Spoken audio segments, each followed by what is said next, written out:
What up, guys? Your boy Quake back with a brand new episode of the Diverse Mentality Podcast, number 267.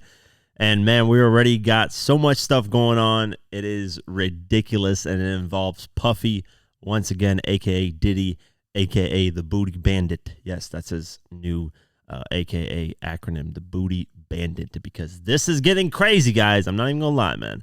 This stuff is getting out of control, and I don't know where to start, but I know I'm going to finish this podcast with Puffy and his Booty Bandits. So let's get into the news automatically. Before, though, I want to say March 8th, I will be going live on YouTube, March 8th. And at 8 p.m. Eastern, you guys will be able to call in. It will be on the Diverse Mentality Podcast channel.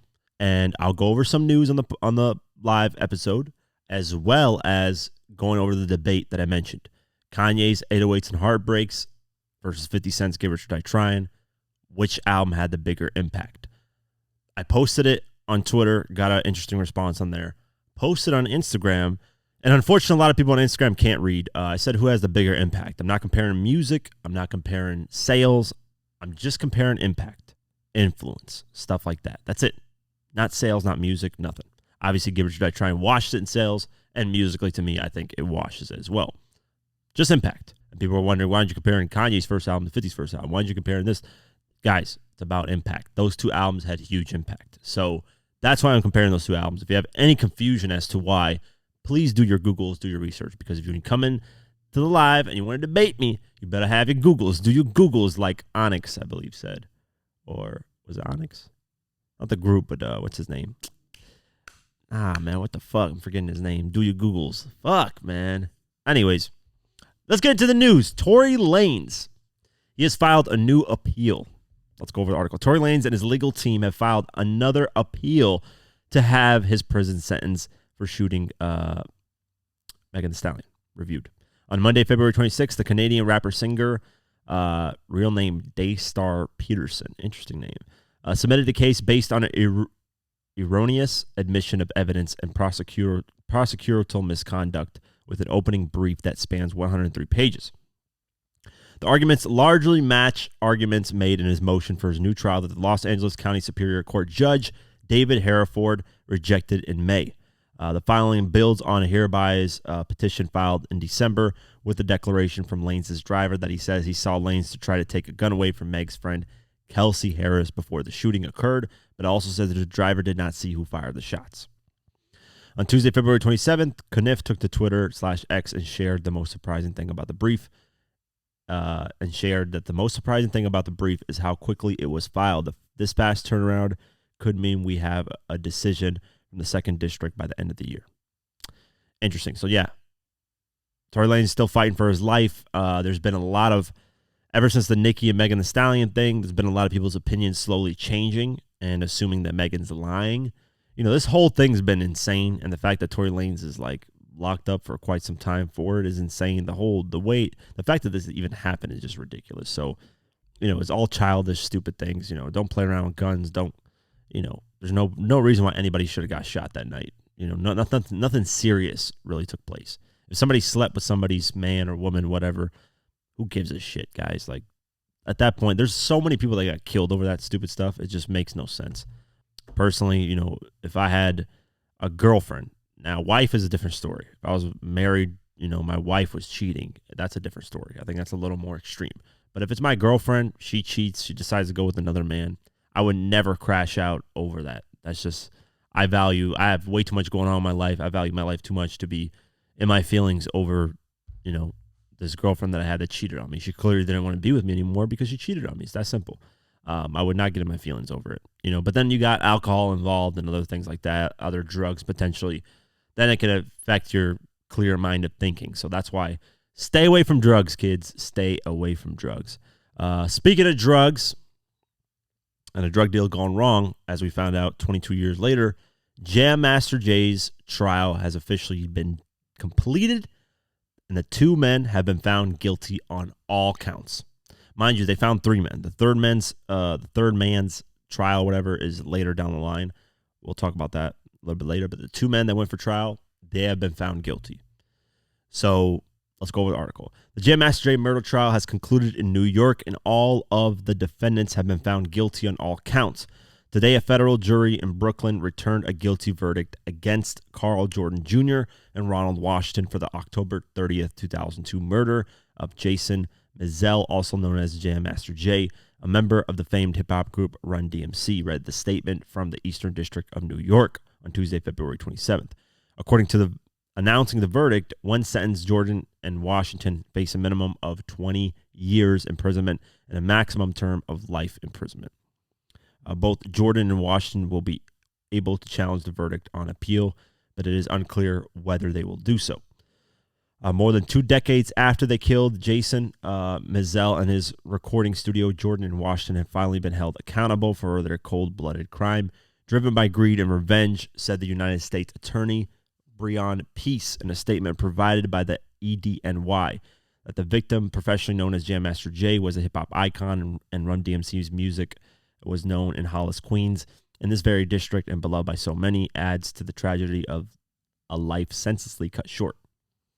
They got caught in 2020, so they've been free. The murder was in 2002, got caught in 2020. They've been free for basically 18 years of their life. So I think they should get more than 20 years. They should not get the minimum. They should get either life or just, more than 20 years. Basically, have their rest of their life spent in prison, whether it's another 40 years because they're, 49 years old, or wait, how long? Let me see.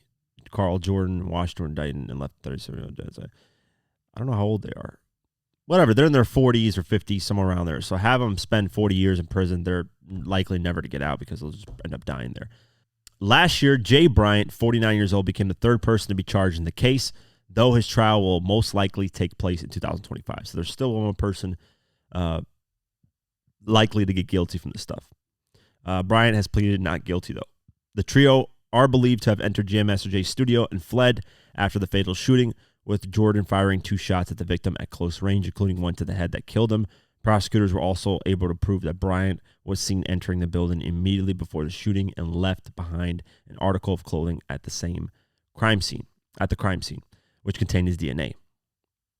An investigation revealed that the slaying was over a drug deal gone wrong, with Jam Master Jay acquiring roughly 10 kilograms of cocaine worth an estimated $1.7 million from a Midwest narcotic supplier months before his death, when the hip-hop pioneer sought to exclude Jordan and Washington from the large multi-state drug deal. They murdered him in cold blood, prosecutors said in their 2020 indictment against the 2 men. So basically, Jam Master Jay is basically a huge hip-hop mogul, or not mogul, but hip-hop DJ, artist, whatever you want to say. And he still decided to be in the streets. Now, with Jam Master Jay being the guy that mentored 50, I have huge respect for Jam Master Jay. Just in general, he's paved the way for a lot of people in hip-hop, but just the fact that he's mentored 50, and 50 basically became what he is today because of Jam Master Jay, all the training he went through with Jam Master Jay, with writing hooks and all that stuff. Jam Master Jay holds a special place in my heart when it comes to acknowledging the people that helped 50 get to where he's at, because 50 is obviously my favorite. So 50, in his book, Hustle Harder, Hustle Smarter, revealed a moment that when 50 finally, made it, got $1 million record deal, made all this money, Tony Yayo came up to him and was like, dude, you know how much drugs we can buy with this? We can sell so much and we could make even more money. And 50 kind of looked at him like, what the fuck are you thinking? We finally made legit legal money and you're wanting to go back in the street and sell drugs. And unfortunately, a lot of people that come from the streets don't automatically know how to switch the light from streets to professional to public figure. There's some that don't ever do it. There's some that do it seamlessly, like 50 and Jay-Z and whoever else that's a huge, that went from the streets to the public figure quick. 50 and Jay-Z are probably the best examples of going from the streets to, going corporate and not really ever doing any street shit ever again. But Jam Master Jay, unfortunately, even though I know in the final, when they broke the news that they caught those 2 guys or whatever, or when they broke this news that they convicted them and stuff, it said in the actual article, in a longer article than this, it said that Jam Master Jay had a lot of bills, a lot of people that were depending on him. So I'm sure in this moment he was probably feeling a lot of stress financially and was like, listen, if I can, get this, I can potentially flip it and it can help a lot of people in my family. And a lot of people were surrounding me and blah, blah, blah. I know as a man at that age, you probably don't want to ask help from your brothers, which is Run DMC, but that would have been the smarter move than getting yourself involved in more illegal activities. Or notice that 50 Cent's blowing up because this is October 30th, 2002 when he died. Jam Master Jay already knew 50 was going to blow up, had his buzz going. Jam Master Jay could have somehow got involved with 50 business-wise and potentially eaten off 50. 50 would have gladly helped him out, like 100%, because Jam Master Jay helped him how to write. Come on, man. That's like the key ingredient to the success that 50's had, at least the major key ingredient. So 50 could have potentially brought him onto business. Maybe he could have been something, maybe the DJ on the road. I don't know, some crazy different, deal that they could have figured out, I'm sure. So him doing that, being in this financial struggle and deciding to purchase, 1.7 million, that's estimated. I don't think he spent 1.7 million. I'm sure he spent like 100, 200,000 and then, was able to maneuver whatever, how he maneuvered. To do that is just a dumb move when you already made it. And I know back then in hip hop, not a lot of money was involved. That's why that's why I refer to the Melly Mel situation. And, a lot of people that started hip hop were not making no money on hip hop, like nothing. And that's with every field that starts brand new, every new business, every new whatever. NBA players, when they first started, they weren't making jack shit. Nothing. They're making maybe $1,000 a game if they're lucky, $500 a game. And then it slowly progressed. And now you got players signing 6, 5, 6, 7-year deals worth $400 million, $300 million, or whatever the amount is, $300 to $400 million. So things grow over time. And now rappers are signing deals and doing all these crazy things. And, so they got the shitty end of the stick with starting it and not making as much money as the artists do today. But they have that legacy. They have that name built, especially Run DMC. He could have figured out different ways to make money or he could just borrow it, man. Take it from a bank, a loan or something. I don't know his financial situation, but it would have been way better than getting involved back in the streets and selling drugs because this type of shit happens. So it's unfortunate, man. Very unfortunate. And Jam Master Jay was giving back a lot to his community. I mean, 50 Cent is a perfect example of that. Took somebody straight from Queens, straight from the streets, brought him in the studio, taught him day in and day out. Like, who does that? That's really being involved in your community. And it's unfortunate the people that are helping mostly in their community are the ones that are getting, outed and killed in their community. So relating to that French Montana, last podcast where he's like, I'm not gonna help my community because Nipsey Hussle got killed. Don't ever think like that, but just know that there's a possibility things could go wrong and just be wary of your surrounding situation. Unfortunately, here in this situation, Jam Master Jay just got involved in the wrong dealings and the wrong things. But yeah, we'll keep our eye out. I guess there's one more person, Jay Bryant, that is going to go to trial, most likely in 2025. So that's going to be the final nail in the coffin to finally put the people who had a part in his murder away and be done with the case because it's been long, long, long overdue. Kanye West has been sued by Donna Summer's estate. Let's go over the article. Kanye West's dispute with Donna Summer's estate over one of his new songs has turned into a legal matter.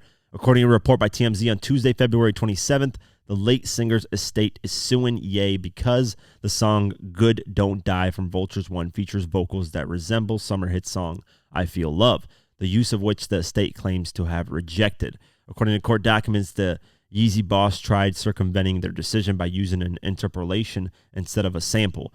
This, the estate says, still counts as copyright infringement. As a result, Ye, his collaborator Ty Dolla $ign, and the label through which the song was released are all being sued. After several attempts at having the song removed from streaming platforms, the Queen of Disco's team is seeking major damages as well as injunction that would block the track's distribution moving forward. Good Don't Die was originally taken down from Spotify due to issues surrounding the use of I Feel Love. Last week, the track was re-uploaded on the Swedish streaming platform. The credits of the latest version of the song, however, were quite confusing as they listed Rich Ye Rich as the performer, Brian Jamo as the writer, and no producer. Furthermore, the source was cited as Dark Side LLC, which there are no traces of online. Since then, the song has been again removed from all services, though it has been already generated millions of streams. Yeah, we'll see. We'll keep our eye out, man. I don't think the state is definitely not happy with the situation, but I don't understand some of these estates. I don't really, like get it. Especially like if there's a chance that maybe though Kanye is not a new artist, he's just relevant in today's time. If an artist retakes an old song and makes it more popular, like why wouldn't you want that? The state's just going to get more money. So I get it, being associated with Kanye is seen weird, and you're anti-Semitism if you're associated with Kanye, which is the dumbest thing to say. People look publicly, he doesn't have the best image, but he does have. There's still like online, I still see people showing love to Kanye regardless. So I get why they would potentially cancel because of all of Kanye's antics, but at the end of the day, man, you clearing a sample, I don't think really co-signs everything Kanye does. Like, you're just doing what business is business. You're just clearing a sample so that you can make money off a song. 9 times out of 10, I see no issues with that unless the song is like something that the person would be against, maybe. Like DMX Slippin'. He used a sample. I forget what was the person's sample, but that person liked the message in the song, but didn't like the cussing in it. So the person said, hey, you can use the sample, but I want no curse words. It has to be a censored version on all your albums, regardless if it's an explicit album or the clean version. I just want all the cuss words censored. DMX said, "What? You know what? It is what it is." He didn't want to change the lyrics because he said, that's how I feel. That's how I got my words out. That's how I'm expressing how I'm feeling. But, the state of that sampled song, felt a different way and felt like it's a negative thing, on that artist's image, which I can understand. But luckily, ended up working out. Even the clean version still sounds amazing, and you can still understand what he's saying. And then eventually, years later, the explicit version came out. It's on YouTube. So if you've ever wondered why the Slippin' song on streaming platforms is always clean, no matter what version of the album you're listening to, it's because of that. The sample got cleared, but the estate said that they only wanted the clean version. That, they didn't want that explicit vulgar version, out. But eventually that came out on YouTube. You can look it up, Slippin' explicit version. And that's the original intended version that was supposed to come out on the explicit version of the album. But yeah. So a lot of tricky things with the sampling thing. I get it because, the person's no longer here, so it needs to really go into their vision and morals and values and stuff like that. So, yeah, we'll keep our eye on what happens with that. Speaking of Kanye West is having more issues with Adidas. I know a while ago we reported on Adidas selling off the last batch of whatever they owned of Yeezy, and they did that, but something's going on that's even crazier and weirder. They're releasing new batches and new colorways that Kanye West has never approved, according to Kanye West. So let's go over our article. Kanye West has provided some details about his relationship with Adidas, revealing that the company is using his designs without compensating him. On Monday, February 26th, the Chicago native took to social media to talk about his messy fallout with the sportswear titan, while insisting that his fans don't purchase any of their Yeezy-inspired products. So let's play the video clip for you guys. Let me explain really clear to you guys what's happening with Adidas. It's not only are they putting out fake colorways that are non-approved, they're suing me for $250 million, and they're also not paying me for these shoes that they're putting out that have my name on it. And they're using contract clauses and 50 years of business experience to artists. One of y'all favorite artists right in front of y'all in broad daylight. Continuing that, he also posted one of the colorways from Adidas website on his Yeezy Boost shoes. The Yeezy 350 version 2 steel gray is the color that he's never approved, by the way. This is a colorway that Kanye says, I've never approved. This is what he said. Anybody who loves Ye would not buy these fake Yeezys. I never made these colorways. I'm not getting paid off of them. And Adidas is suing me. All these celebrities and the public will stand against a t-shirt or the color of my hat. But when y'all see me have my children hidden from me or see an actual Fortune 500 company rape one of your heroes in real life, don't nobody say nothing or do nothing as far as the system goes. What y'all gonna do now, take my album down again, freeze my accounts again, threaten people to not work with me again. All the new non-approved 350s are corny. And then like Snoop Dogg went in the comments like, speak your truth. 2 Chainz said lame and impractical. And then Kanye said Adidas is selling fake Yeezys and not paying me and suing me at the same time. Yeah, man, Kanye's been having a hell of a ride to go through, man. But Kanye's selling his own product. Yeezy.com, the YZY, I think, or it's just Yeezy in general.com. Yeah, Yeezy.com, YEEZY.com. And he's selling his products for only $20. And apparently he's taking a hit on all the prices on these, like, because he wants everybody to be able to afford his products. So he's telling the truth when he said, hey, you know, this is Adidas making the prices $250, $300. He says, he's always said, I always wanted everybody to be able to buy my products and not just, you know, select few rich people that could do it. So yeah, he's selling his own products directly from his website, which he should have done, I think, from the start. You know, Sway was right, even though Kanye was like, Sway, you ain't got the answer, Sway. Sway was right. Just do it directly. He's doing it right now directly by himself without getting involved in any company. And it seems to be going well, man. He's finding success. He might be taking a hit with some of these because of such a low pricing, but hey, people are buying, man. People are buying, and you know, if he continues doing this, he can definitely make his brand big again in terms of like his owning it, and you know, potentially distribute a lot more. So we'll keep our eye out on this, man. Kanye has been going through hell when it comes to Adidas. Ja Rule. Ja Rule is world, but it's really like a word, but it's really like order. Anyways, Ja Rule, he's been denied entry into the United Kingdom. And of course, this spiraled somehow landing at 50 Cent. Of any time anything goes wrong with Ja Rule, 50's gonna be there to remind him, to clown him. Basically, that's what he's gonna do. He's gonna clown him immediately. He's gonna remind him that you ain't shit. I'm gonna clown the shit out of you and remind you that I destroyed your career. That's basically 50's immediately on that. That's the number one thing you can guarantee. I actually need to get Ja Rule on this podcast, because if that's one way I can get 50 to pay attention to this podcast, is somehow get Ja Rule on here.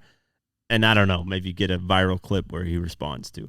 So let's go over the article. Ja Rule has announced that he's not a fan of the UK because they've denied him entry for his latest performances. In a series of posts made to X, formerly known as Twitter, on Tuesday, February 27th, the rapper claimed that his denial came at the last minute, adding to his growing frustration. So he said this. I'm so devastated. I can't believe the UK won't let me in. I've spent $500,000 in production of my own money to put this tour together, only to be denied days before my shows. This is not fair to me or my fans. These venues are 85% sold, and now I can't come. The UK is one of the few European countries that restricts entry to people with criminal records. In general, you will likely be denied entry if you have been convicted of a criminal punishable by 23 months or more under British law, or served more than 12 months in prison. So that's interesting. I knew Canada had a lot of strict laws when it comes to that type of stuff, but I didn't know UK did. Well, 50 Cent decides to clown him.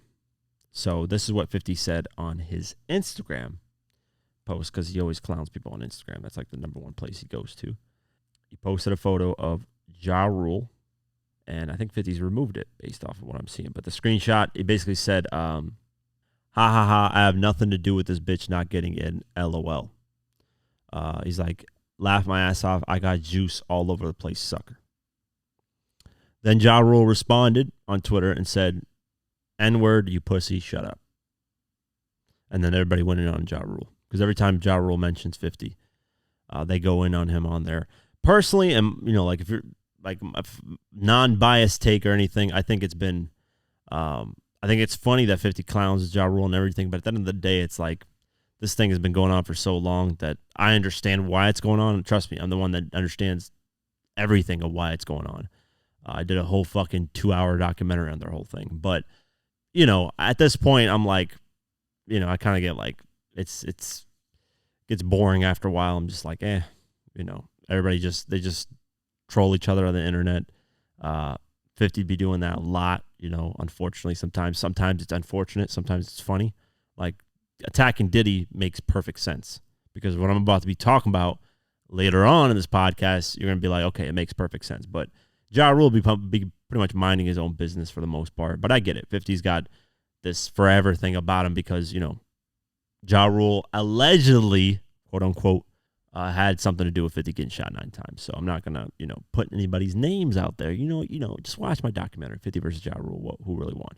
But yeah, we'll keep our eye on this. I'm sure nothing's going to come out of this. No diss tracks, nothing. I mean, it'd be interesting, but that would actually be cool. I would love 50 and Ja to go in the studio and actually diss each other, but that's been such a long time ago that these two have been washed when it comes to music and haven't released music in ages. So that's not going to happen anytime soon. Speaking of somebody that wants to release music and potentially release a rap album, Andre 3000. This is interesting and refreshing to hear from him because there was a moment in time where he never even thought about releasing a rap album and said he's too old to do one. But now it looks like he's kind of changed his mind on that. So hopefully somebody's been in his ear talking to him and helping him change his mind. So let's go over the article. Andre 3000 has admitted that he would love to take on the challenge of finally making a solo rap album. The Outkast legend released his long-awaited debut solo album, The New Blue Sun, last year, although some fans were left disappointed by the fact that it was an instrumental project based around the flute. Despite previously indicating that rapping was in his rearview mirror, 3 Stacks now appears enthusiastic about the idea of spitting again. Asked in an interview with High Snobriety if he missed rapping, Andre replied, "I do." He added, "I would love to make a rap album. I just think it'd be an awesome challenge to do a fire-ass album at 48 years old.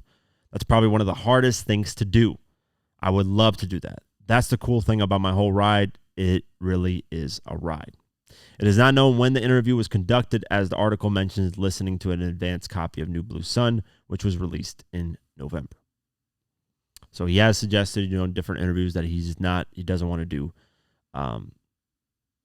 rapping anymore. He thinks he's too old to do it. So I don't know, man. Maybe he flip-flops. Maybe people get in his ear. Maybe engineers, producers are like, dude, you still got it. I mean, every verse he's rapped on, at least in my eyes, has been damn near fucking amazing, perfect, shall I say.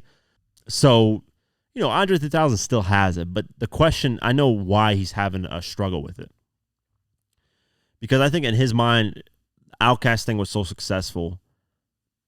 And if he was to go solo, he should have gone solo around that time. When he was in the midst of all that buzz and fire and heat, he should have gone solo.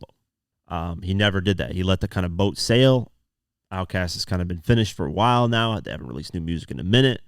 Now it's like he's aged. Is he in touch with hip-hop? Should he be in touch with hip-hop? Should he release a 48-year-old's version of what he thinks hip-hop should be? That's a great question. I think when artists get to a certain age, hip-hop has been such youth-dominated that it's very hard to kind of find your balance when you've been a seasoned artist, when you've been in the game for over 20-plus years, in some cases 30 years. Should you follow trends or should you just make what you like to make and see how it works? Sometimes that works. If you just make what you like to make, boom, it skyrockets. And I think everybody would be interested in an Andre 3000 rap album, a solo rap album. Everybody would. I would tune in immediately. I tuned into the flute album, and I'm not even an instrumental person. I don't even care about flutes, but I tuned in. It was a pretty relaxing type of project.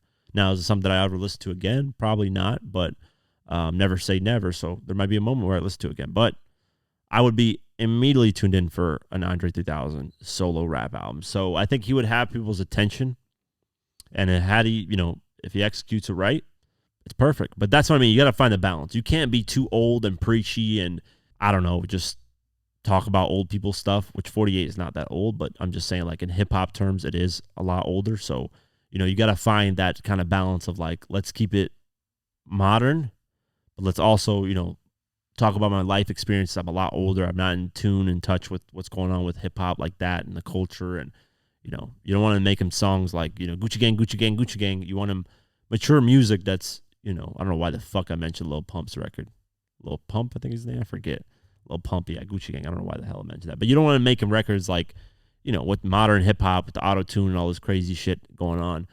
You want him adapting with the times, but still, keeping it 3 stacks, baby. Keep it 3 stacks. So, we'll keep our eye on, man. I'm sure he's going back and forth in his mind. I'm sure he's gone back and forth in his mind years and years, doing features for people and stuff like that. So it's cool that he still does features for people, though. That's something that, like, I enjoy. The fact that he'll take out time. If he likes the artist, likes the song, he'll jump on it. At least we get that out of him. Because if he didn't do a feature, nothing just disappeared, then people would be like, he probably doesn't have it anymore. But he clearly still has the talent and ability to do it. So Well, hopefully in 2024, maybe 2025, we get a Andre 3000 solo album. That'd be really great. Frenchie Vanilla Montana, he said something that is interesting, and he's been attacked on the internet for it, and rightfully so, because there's some weird things going on with the release of his album in terms of sales and boosting and whatever. So let's go over the article. French Montana is being dragged online for deeming modern hip-hop inauthentic, upsetting many due to his own track record. On Friday, February 23rd, the same day as Mac and Cheese Doo-Doo Cheese 5 mixtape was released, 39-year-old joined 39. This old fart out here releasing Mac and Cheese mixtapes is ridiculous. Clue Radio for an interview and discuss the current state of the industry. So let's play the clip for you guys. Let's see what Frenchie Vanilla Montana has to say. By the way, free that dog that Frenchie's keeping locked up here in his music 24/7. They really fucked us up and brainwashed us because, like, you know, like every year, everybody start popping out with these Spotify numbers. Right. Everybody be like, look how much I did a year. You know what I'm saying? Those Spotify numbers, when everybody put them shits up, it's almost like you hustling on the block. And you take the nigga that gave you the G-Pack or gave you whatever work, right? Mm-hmm. Then you throwing it up on your page like it's yours, right? Not knowing that like 5% of that is yours. You know what I'm saying? So they got all of us chasing that and not even knowing that we just showing stacks that don't even belong to us, that belong to the label. And we all brainwashed who's gonna have the biggest numbers. It's taking the love out of music. People are not making the music that they love no more. People are chasing those numbers. And how you chase those numbers? You go to Rap Life, you go to Rap Caviar, you go to whatever it is. This is what the best songs sound like. I gotta make a song just sound just like that. That's why every time a #1 hit, everybody try to make the beats just like it. Listen, nobody's going to their own roots. Niggas ain't standing on nothing. Niggas ain't saying it. Niggas ain't standing on no style. Niggas don't want to wake up and look like them. Let's just start there. That's a fact. You know what I'm saying? Like there's nobody that's really just pushing the envelope. You know what I'm saying? Everybody's brainwashed. Everybody, you know what I'm saying? Like from the numbers to the swag to everything. The ironic thing in this is that he's talking about all people care about is the numbers and the sales. They don't do music for the love. But Frenchie, you released literally like 5 different versions of songs of each song on your Mac and Doo-Doo Cheese 5 album. So there's this interesting Twitter post, and it's by 99vinyl_. Shout out to this person. And this person tweeted, boosted sales fraud. French Montana sold vinyl records on his site for $5 pre-orders back in January. With all the albums needing to be shipped on release date to count towards sales. It seems almost everyone that purchased it has had it delivered to a random address. This seems to be a case of fake shipping confirmations in order to boost sales numbers for the album. Now, he tagged French Montana, said, French Montana, if someone on your team wishes to comment on this, my DMs are open, but I've received dozens of messages alleging the same. My order was also delivered a few states away. So this is potentially a fan, because this person bought Mac and Doo-Doo Cheese 5 and didn't get it. It got reported as delivered. So where did this Doo-Doo Cheese album go? And it was for $5. Come on, man. Vinyl for $5. That's boosting. Mind you, this guy's got like 4 to 5 different versions of the same song on his album, which is insanely boosting sales. So then people responded with proof. They responded with their own proof. This guy said, I ordered mine to Georgia and it got delivered in LA. Here's a pic of delivery. It's not even a box big enough to fit the record in. With proof, shipping confirmation, date, and everything. One guy said they were shipped to the trash. This guy said, can 100% confirm this. Says mine was delivered to an address in Austin. I'm in Cali. French is a fraud. This guy said, I live in Florida. Mine got delivered to Los Angeles. So something's going on. And I don't know if these guys are all capping. Some of these might be telling the truth. One guy said, I live in Massachusetts, bro, and his got delivered in Brooklyn, New York. There's people that literally are sending, like, I'm surprised this many people actually are French Montana fans and actually bought vinyls of this guy's project. That's genuinely surprising, honestly. Regardless, to release 5 different versions of your album is you literally not doing stuff for the love of the music. You're just boosting your your album sales. That's all you're doing. So it's ironic that it comes from you. And by the way, French Montana blocked that guy that tweeted that stuff out. And this is literally a fan that bought, that openly said, I bought, and showed proof, I bought your vinyl. Spent his hard-earned or her hard-earned money to buy your Mac and Doodoo Cheese 5, and you blocked the person. Just like how I got blocked for simply telling French Montana, hey, you don't even remember the person that produced your fucking biggest hit that handed you a hit. You can't even remember on Breakfast Club. I just said it as like a joke. It wasn't even anything too serious. And it took on this whole life of its own where even producers were jumping in saying, yes, we deserve more credit. Thank you for speaking up to us. I didn't even know it was going to have the legs that it did. And it just took off. And then Frenchie saw that I'm the one that started it all and forced him to tweet about the producers. By the way, first he blocked me after he saw that I was the one that started it. After blocking me, he then followed up that block with a bunch of tweets confirming who produced it and said, I'm sorry, I forgot, blah, blah, blah, blah. So stop supporting this cameraman turned rapper who is Doodoo Cheese at music. And let's start a petition to free his dog from that horrible prison cell that he's at. That dog has to listen to French Montana's music all day. That's why he's biting people. That's why Frenchie's getting lawsuits. But yeah, man, he's very hypocritical to say this and then do all these other things while you're saying that.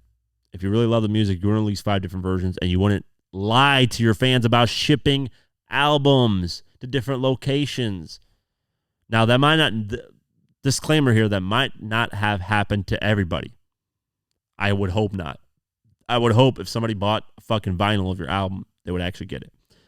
Just interesting overall.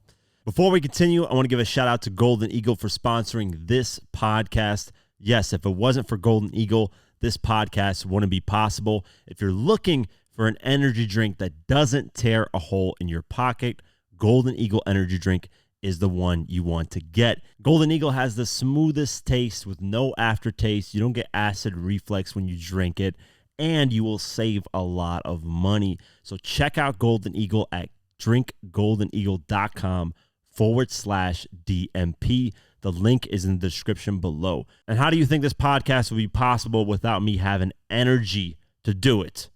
Come on, guys. You guys got to remember this. I need energy to do this stuff, man, because there's a lot of crazy topics. So look how smooth this thing sounds. Look at it.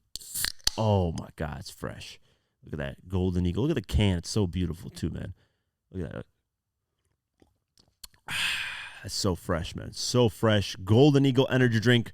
Go to the link description below. That's drinkgoldeneagle.com/DMP.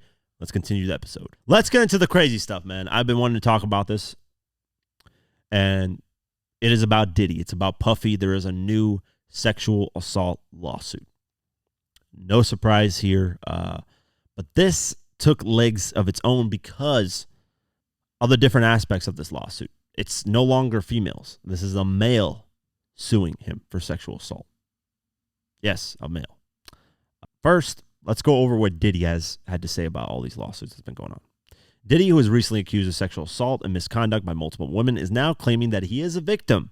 A filing by his attorney, Jonathan Davis, on Friday, February 23rd, paints the mogul as well as former Bad Boy Records president Harvey Pierre as victims of cancel culture frenzy in the courts. Diddy and Pierre are both defendants, along with unnamed third assailant, in a lawsuit filed late last year by the anonymous woman who accused the three of gang rape in her in 2003 when she was just 17 years old. The new filing is in support of Diddy's motion to dismiss the suit while making clear that defendants have categorically denied plaintiffs' allegations. The majority of the memo argues that the case should be dismissed because it wasn't filed in time. Now, that's before this recent new lawsuit came out. So, this lawsuit is a producer by the name of Lil Rod. He presented a case, and this lawsuit is just utterly insane. I'm going to go over it right now, break down some of it for you guys. I'm not going to break down the whole thing, but break down a little bit because it has like a bunch of files. Like you can go find the lawsuit online. It's easy. But let's go over it. Producer Rodney Little Rod Jones has filed a bombshell lawsuit against Sean Diddy Combs, accusing him of embattled media mogul of sexually harassing and threatening him over more than a year. So this is recent. This isn't something in the early 2000s, the 90s, or the early 2010s. This is recent. Where there's smoke, there's fire. If there's something recent coming out, this guy hasn't changed his ways because he's never been held accountable for his ways. That's basically how I'm viewing this. Threatening him over more than a year ago, as well as securing footage of Diddy and several of his associates involved in illicit behavior and alleged sexual assault. Jones, who seeks $30 million in his federal lawsuit, named several high-profile figures in the entertainment business in the complaint, but only Diddy's son, Justin Dior Combs, Universal Music Group chief executive, Lucien Charles Grange, former Motown Records chief executive, Ethiopia Heberton, Charles Records Studios, record labels, and Diddy chiefs of staff, Christina KK, Column, Love Records, and Combs Enterprise, a bunch of people basically on labels, are named as defendants. The network of involvement Jones claimed amounts to a violation of Racketeering Influenced and Corrupt Organizations Act, a RICO. They got a RICO on Puffy. The Chicago-born producer who produced 9 songs on Diddy's 2023 Love album, Off the Grid, filed a lawsuit Tuesday in U.S. District Court for the Southern District of New York. In the 75-page complaint obtained Tuesday by The Times, his attorney Tyrone A. Blackburn said that Jones' life has been detrimentally impacted ever since. He agreed to produce the album in August 2022. Jones alleged that he was under an implied work for hire agreement with Combs, and that he lived with the recording giant for months at a time in Combs' home in Los Angeles, New York City, and Miami, as well as several weeks on a yacht rented by Combs in the U.S. Virgin Islands. Throughout his time with Mr. Combs, Mr. Jones witnessed, experienced, and endured many things that went far beyond his role as a producer on the Love album, the complaint said. That Combs required Jones to record him constantly. The multi-instrumentalist, describing himself as a heterosexual Christian man, alleged that he was a victim of constant, unsolicited, and unauthorized groping and touching of his anus by Mr. Combs. We've seen Puffy slap Jay-Z's ass at the Screamfest 2007, and was uncomfortable with Mr. Combs' advances, expressing his complaints to Diddy chief of staff, who allegedly told him, "You know, Sean will be Sean." No, Sean will not be Sean around me. Sean touched me in my pee-pee, and I'm blasting. I'm slapping. I'm punching. I'm fighting. Fuck the producer role. Fuck everything. Sean will not be Sean with me. I'm telling you right now. If somebody touched me inappropriately, and the fucking assistant said, "This person's just this person. That's just the person." No. In response, Blackburn described Karem as the Giselle Maxwell to Sean Combs' Jeffrey Epstein.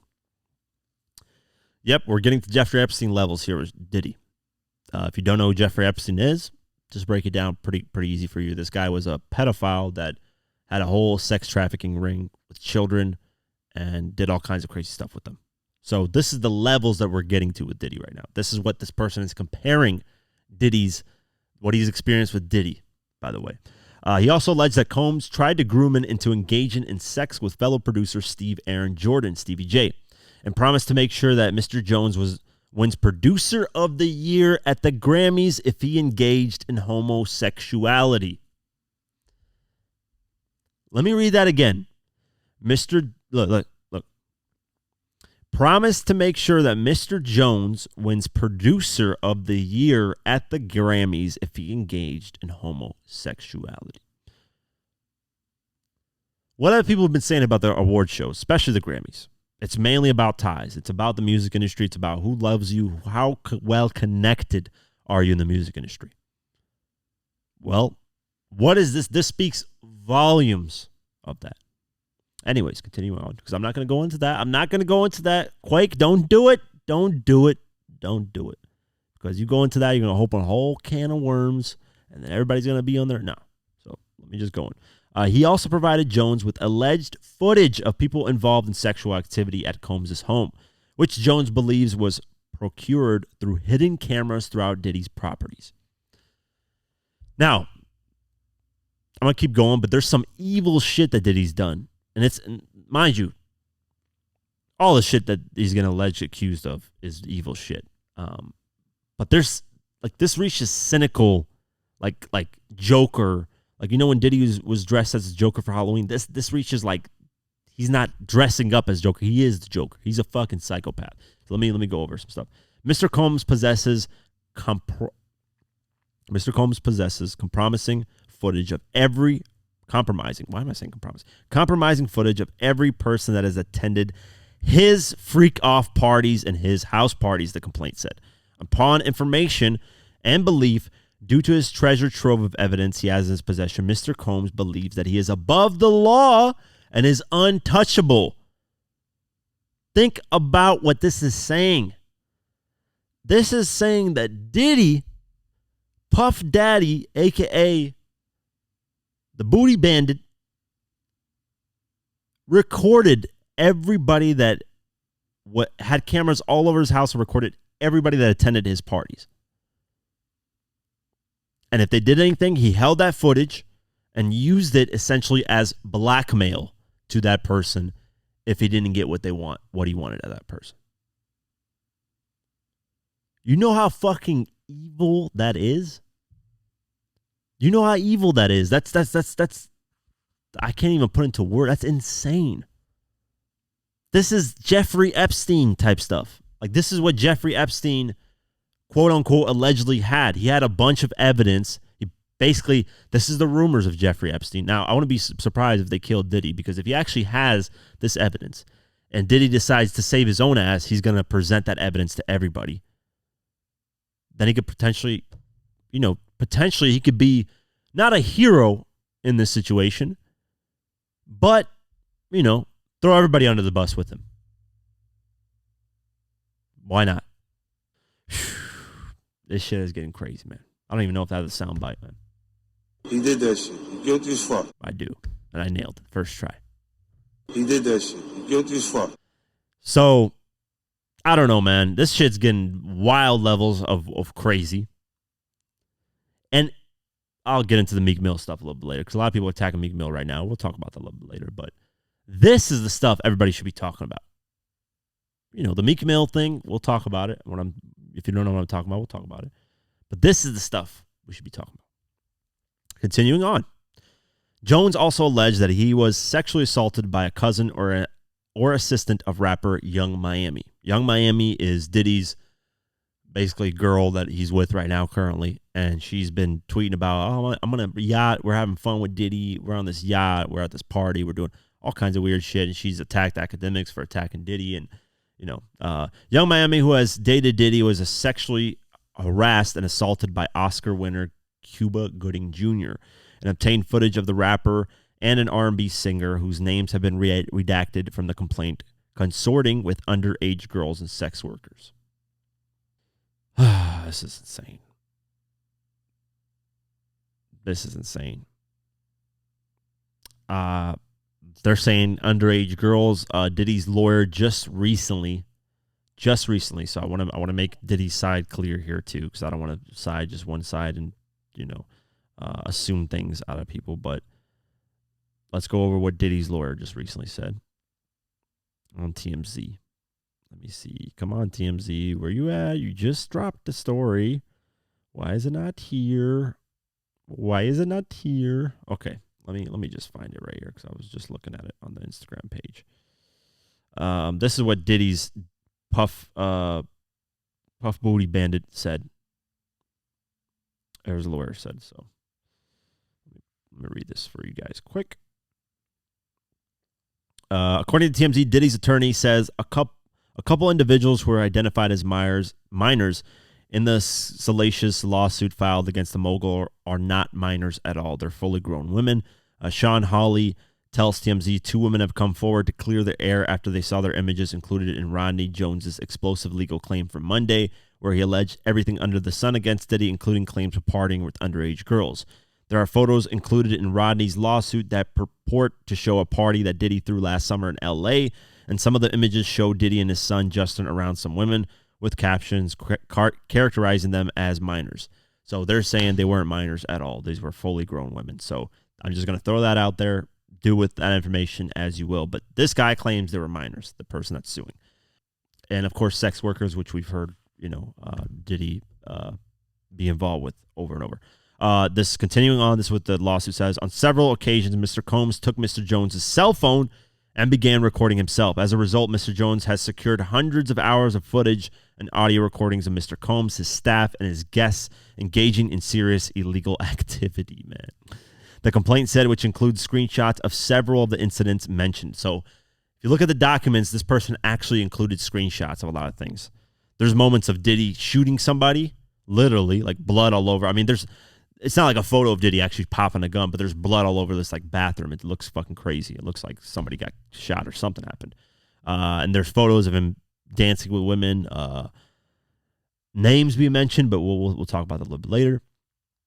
Continuing on, the producer said that he suffered irrefutable that the producer said that he secured irrefutable evidence of illicit activity, including Combs providing laced alcohol beverages to minors and sex workers at his homes, and the rapper's acquisition, use, and distribution of ecstasy, cocaine, GHB, ketamine, marijuana, and mushrooms, as well as display and distribution of unregistered illegal firearms.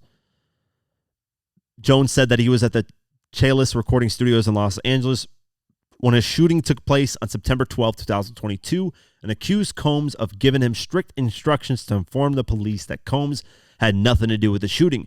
He also forced Mr. Jones to lie to the police by telling them that G was shot standing outside the studio by a drive-by assailant. The suit describes G as a 30-year-old friend of Justin Combs. Jones alleged that he still has bloodstained clothing he wore that day while helping the victim, and provided screenshots of the aftermath of the restroom where G was shot by either Combs or Jay Combs. Mr. Combs is obviously Diddy, and Jay Combs is his son. Jones also accused Karam of instructing her staff to retrieve drugs so she could provide them to Combs for his consumption. He also said the footage also shows Diddy's son, Christian Combs, drugging and sexually assaulting a woman. Additionally, he accused Combs of detailing how he planned to leverage his relationship with Bishop T.D. Jakes to soften the impact on his public image of Cassie's Ventura's lawsuit. That rape and abuse lawsuit filed and settled in November began Diddy's perpetuous fall from grace over the past several months. Since then, Diddy has been accused of sexual assault by additional women and stepped down from his position as chairman of Revolt TV, the media company he co-founded in 2013. Jones, who previously made a public plea on social media for Combs to pay him for his work on his album, accused Love Records, Motown, and UMG of being unjustly enriched at his expense. In a Tuesday statement, to the Times, Combs' attorney Sean Hawley called Jones a liar and accused him of shamelessly looking for an underserved payday.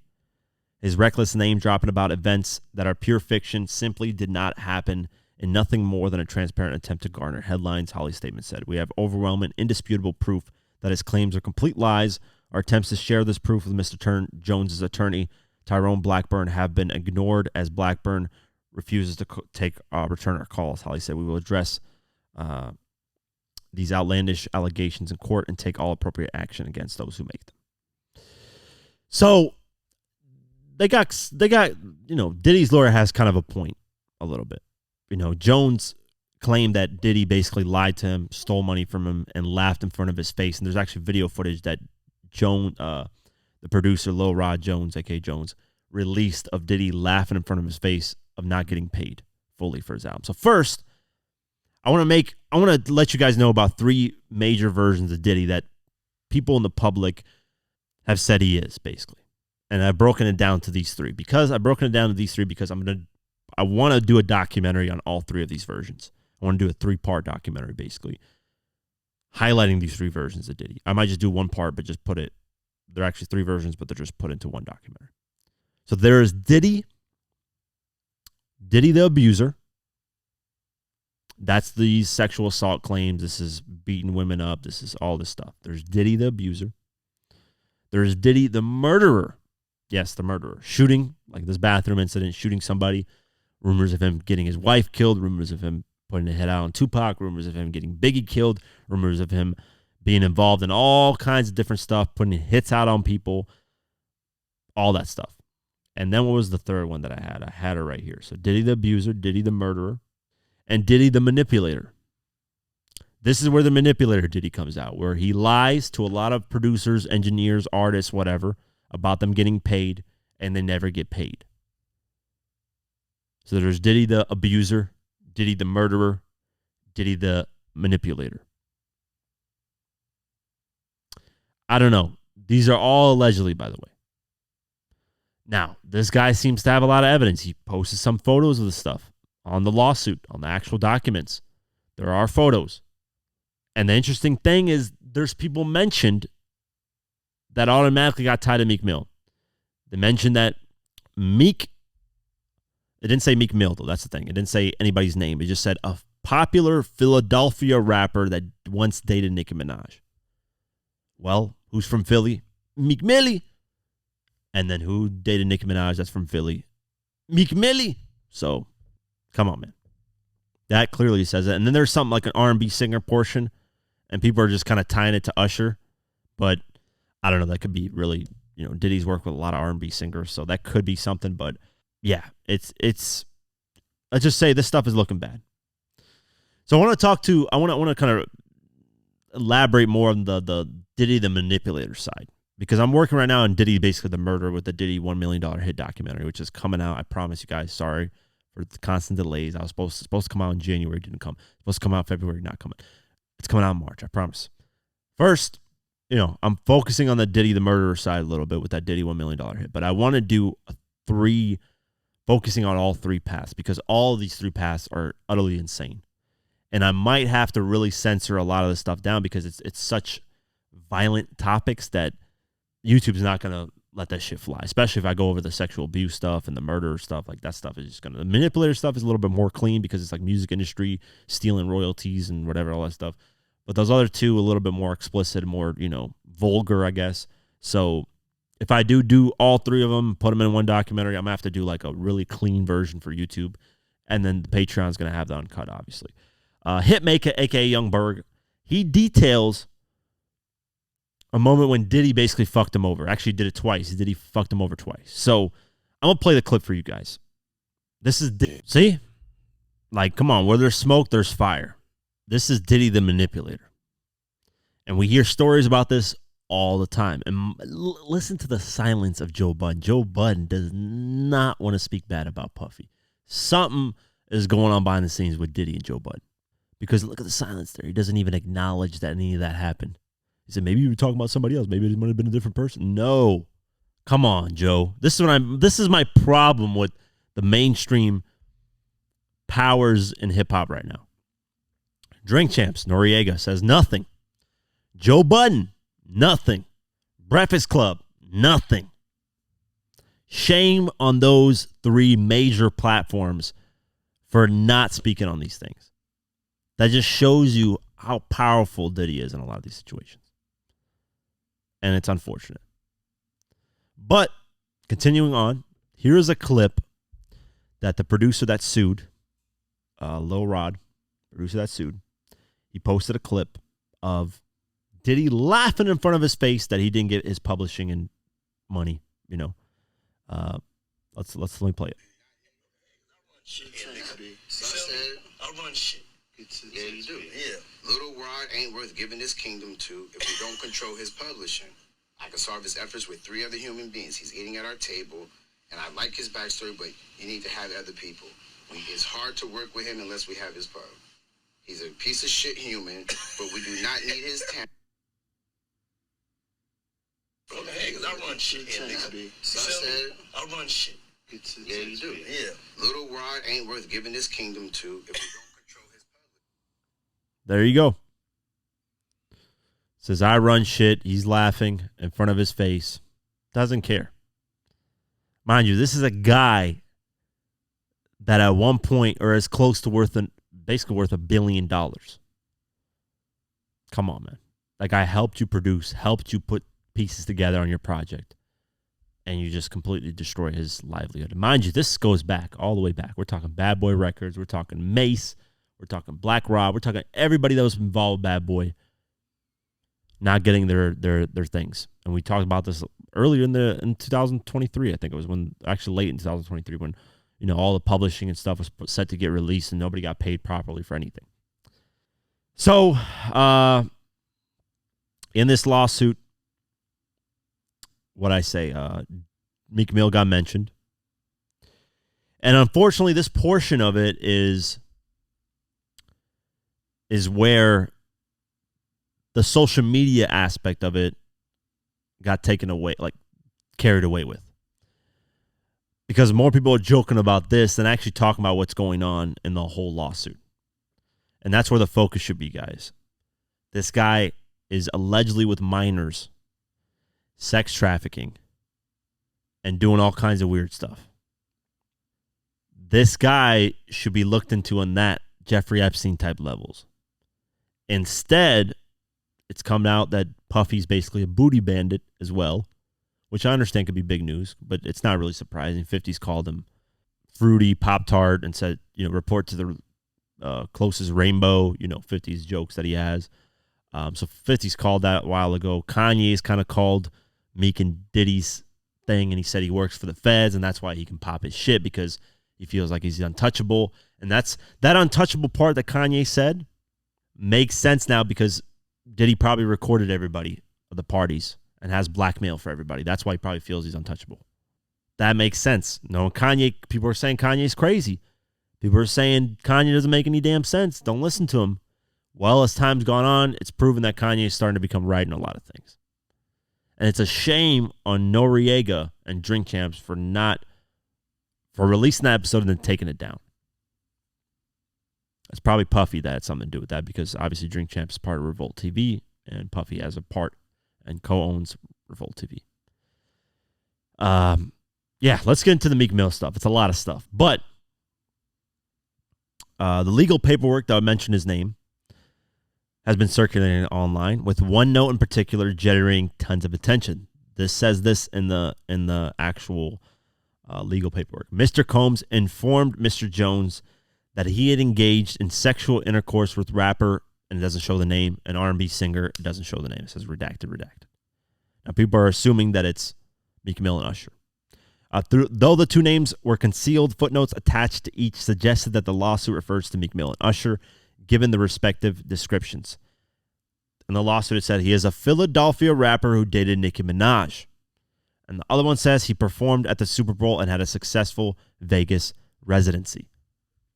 I mean, yeah, these are clear as day. I was thinking the Usher one wasn't that clear, but I was wrong about that. That's very clear. Somebody just performed at Super Bowl, had Vegas. Usher just did that. So, and it makes sense. Usher's been with Puffy, and they've had their own kind of weird thing for a while. So, Academics went live, reacted to all that stuff, and Meek Mill, being the goofball and dumb idiot that he is sometimes, or let me just call him by Robert Williams. Actually, what's his name? Williams Roberts? I don't even know. Rick Ross is William Roberts, right? This is Robert Williams. Robert Williams. He, instead of reading the room and realizing, hey, there's a whole lawsuit that mentions you, he attacks Academics for spreading false information when all Academics did was read the lawsuit. That's all he did. But this is what I mean. When you have 50 called Meek Mill a special kind of stupid back in 2016, well, this is that special kind of stupid. Meek Mill responded to Academics. His clip has said, the way you guys coming on the sick now, which makes no sense. I can't wait to meet Academics, LOL. They know I drop tomorrow. They damage control. This net getting too weird. What he's saying is, I'm dropping a new project. This is their damage control because I'm independent. I'm going to own my own music. They're trying to stop me from becoming big because I'm independent now, and they're trying to ruin my image. That's basically what's going on. That's Meek Mill's basically response to all this stuff. But of course, trigger fingers turn to Twitter fingers. Come on, Drake called that a while ago. He said this. He continued on. He did not stop with these tweets, by the way. These tweets are still going right now as I'm recording this. Bitch ass guys ain't gonna play no games with me. They're trying to do damage control. The same thing they almost tricked y'all with Lil Baby. Academics, an alcoholic fully powered by the white man. Who you think posting that on every website? They'd be so mad they can't stop. It's few groups, LOL. Get me his Addy. I'm going to shoot a full production music video in front of his house. LOL, seriously, get me that one in New Jersey. He's an alcoholic with no life talking to kids on the computer. Normal kids watch Kai, Adam, Wallow, Gilly. You a sick old black man with no life achievements trying to destroy black men because you envy us, men. It has nothing really to do with Academics. That's the funny thing about all this, is that it's got nothing to do with Academics. Let me log in because there's a lot of tweets. I got to log into my Twitter right here quick so I can actually... There's a lot of tweets, and I'm sure he just recently tweeted stuff.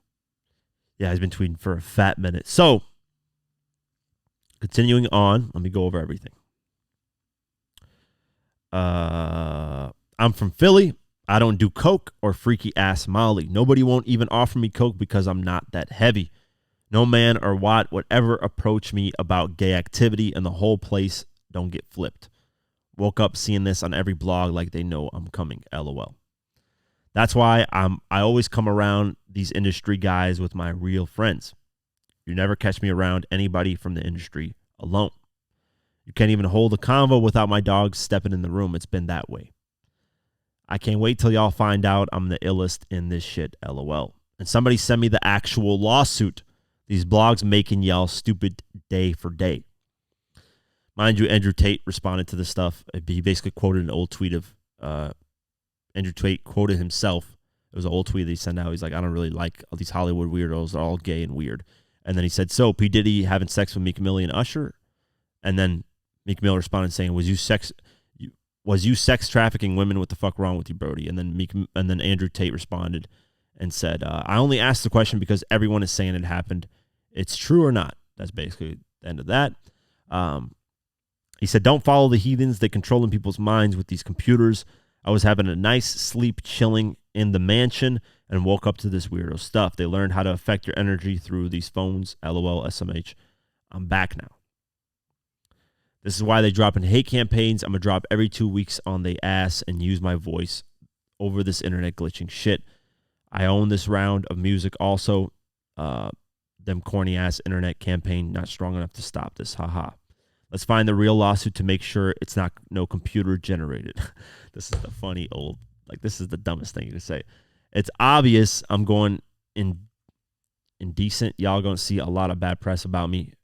I'm sure he went independent. Y'all going to see a lot of bad press about me. I'm going against the system. They see it's wide open. We have a whole new system. This computer generated shit really deep fake y'all to try to destroy all the top place winners. Most people not smart enough to outbeat the computer. They sheep. I can't be destroyed though. A computer, I'm too outside.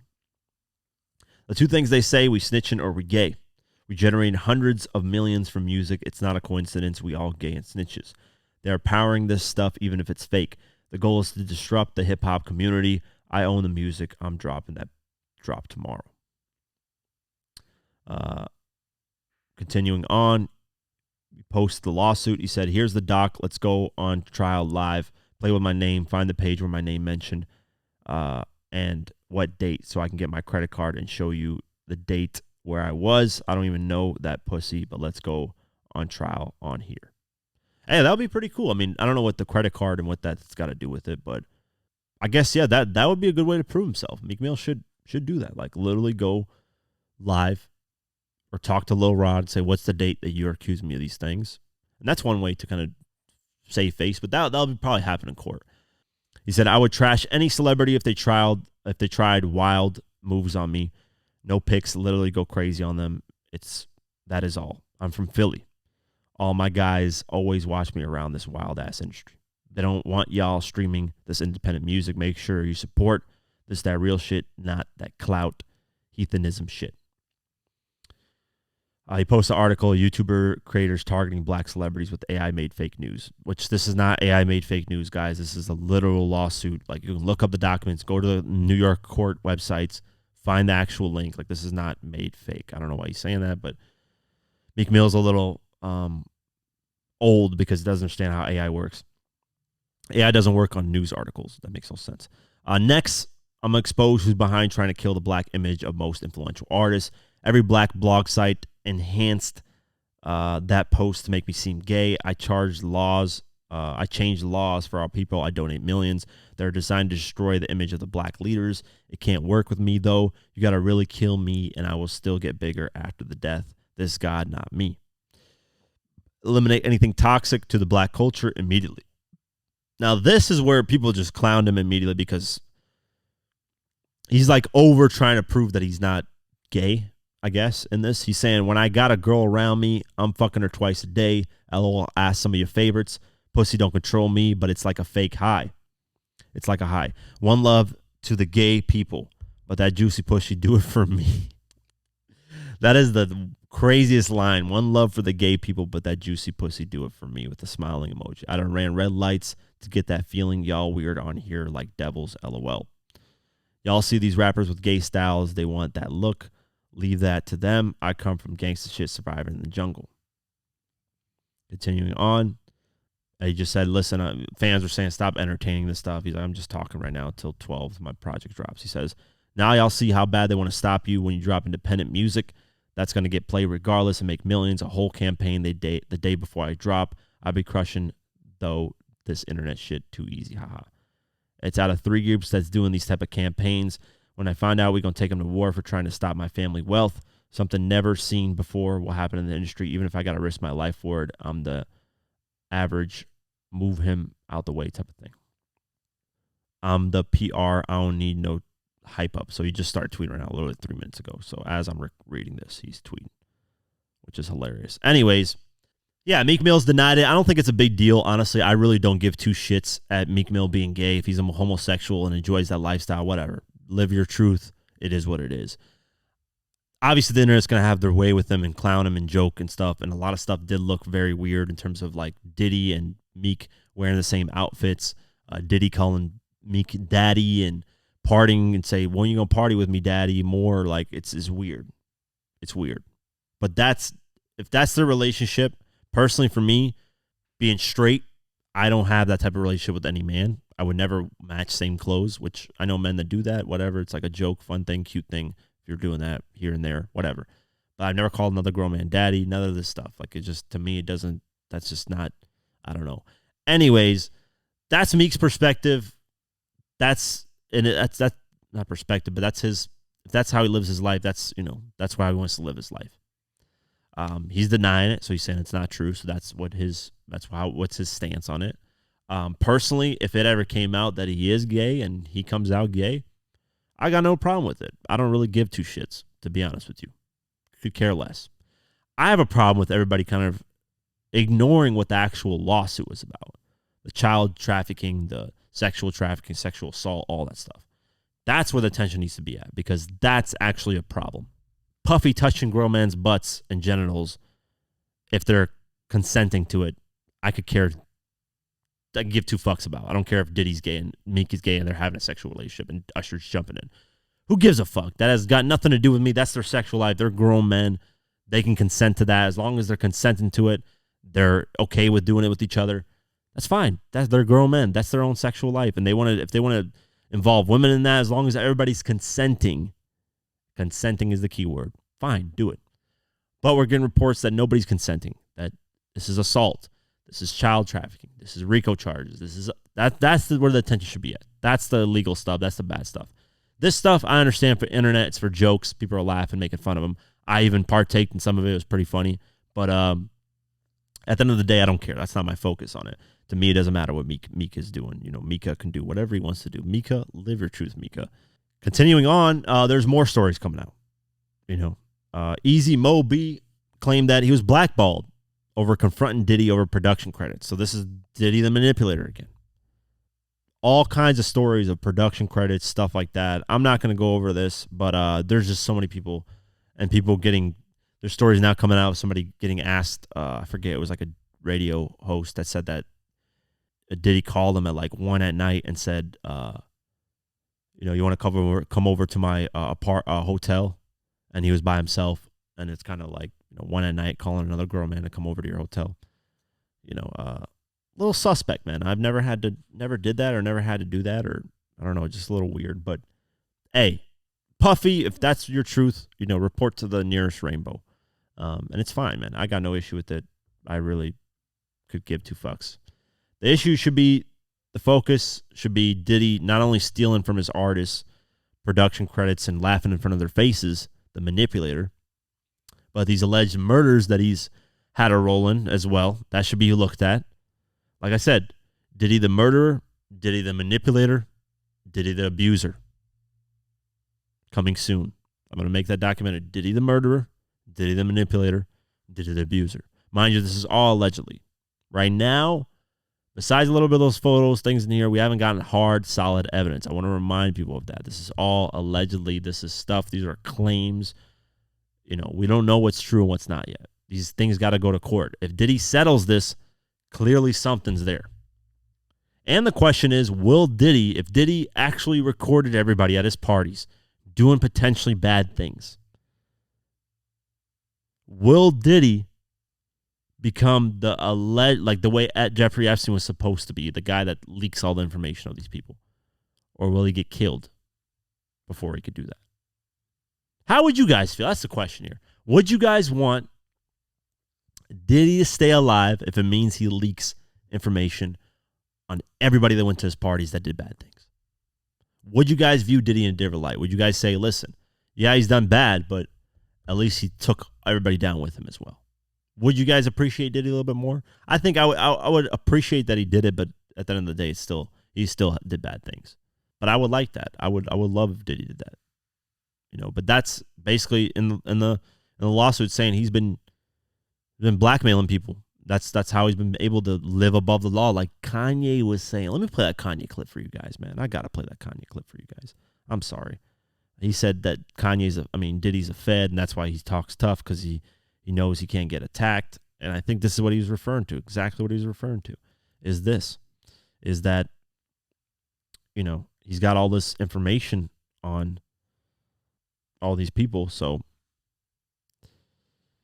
we'll see. I'm gonna play the clip for you guys. And by the way, Meek got caught following a gay porn Twitter page, by the way. And I actually checked for myself and screen recorded to see if it's actually real. Yeah, I looked at his following. He was following a gay porn page, which just to add more kind of to that thing.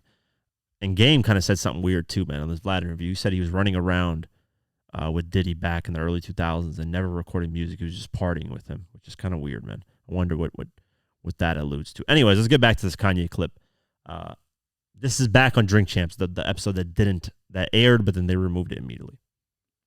Kidnapped my and the Kardashians kidnapped my daughter in public, and I didn't have the address of my child.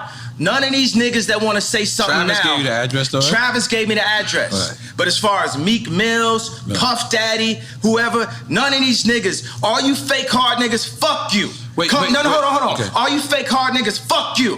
Right. You know what I'm saying? Right. I don't give a fuck because you can't shoot nobody anyway. And the reason why you got to talk is because you did a deal, you fucking fed. You know what I'm saying? That's why you got to come at me, because part of the deal for you to be a do all that and get out of jail is that you promise that you're going to go pull my co-car. So y'all niggas shut the fuck up about me. Now let me say it calm. You niggas shut the fuck up about Michael. Right. I'm Michael now. Right, Every Michael you can think of, right. but mostly Godfather Michael now. There you go. He's basically saying, you did a deal with the feds. You got all this blackmail towards people, so you can get away with a lot of shit. That's essentially and he mentioned, it's ironic that he mentioned Meek and then Diddy. Anyways, guys, this is a lot of conspiracy theory here and there right now. As far as we know, there's no official solid evidence. Like if there's video footage that comes out and Diddy's getting his back blown out by Meeky and Usher's in the corner jacking off to it, which is I don't even want to put that image in my head. Sorry, guys, if you guys think. Then there might be something there. But other than that, right now, it's just all allegedly. I want to make that very clear. There is no solid evidence yet. This guy provided a lot of still images of stuff. So, unless Diddy settles that $30 million with him, they're going to go to court, and he's going to present his evidence. Hopefully he doesn't get killed before that happens, because that's a possibility. And he actually posted about that. The producer was very worried about his life now that he sued him and did this lawsuit. But we'll keep our eye on, man. It's all around crazy. I know I talked about this a lot, but it's just so much to go over that I'm working on that Diddy $1 million hit. That's even a crazy whole piece in Diddy's story that is insane. So I can't wait to release that. And I might do the Diddy, that Diddy, the manipulator, the abuser, and the murderer.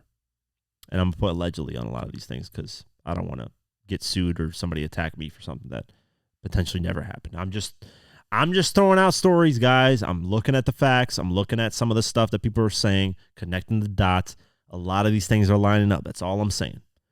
And Drink Champs, Joe Budden, Breakfast Club, and anybody else that's a major platform that isn't speaking out on this stuff and exposing it to the light, shame on you guys. Shame on you guys. Shame on you guys. Even though the lawsuits and they're alleged, just talk about it. You don't have to assume. Like, I'm not saying Diddy did it. Did he do it or did he did it? I don't know. We don't know. We're not right there in the rooms. I wasn't there. This producer's saying that happened.